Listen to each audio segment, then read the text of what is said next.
For those individuals who are interested in developing their spirituality, the prospect of using psychedelic drugs as a tool to assist with elevating themselves in this aspect, or as a means of accelerating their spiritual evolution, seems to be widely appealing. Psilocybin mushrooms, DMT, and ayahuasca are examples of substances which have been traditionally consumed by various cultures for ceremonial purposes throughout history. Traditionally, shamans must be present during such rituals as a means of protecting or shielding the user from dark spirits or entities which would be able to latch on or attach to them much more easily when they are caught in such a vulnerable mental state.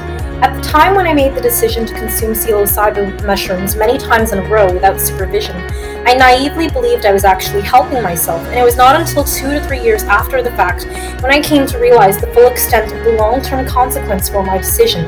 And thus, let this be a cautionary statement for anyone who is contemplating whether to go down a similar route.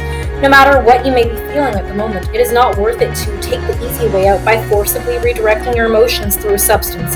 And this, of course, applies to any type of substance, whether it is a psychedelic, alcohol, marijuana, prescription drugs, etc. The latter three, which I had also used, albeit far more sparingly, on top of my extremely heavy use of mushrooms around the same time period. This is because anything that impacts our central nervous system affects our spirituality, and all psychoactive substances impact our central nervous system. Psychoactive substances include anything that changes the way your brain functions due to the forced release of neurotransmitters. Our bodies produce these neurotransmitters, which the psychoactive substance triggers the release of.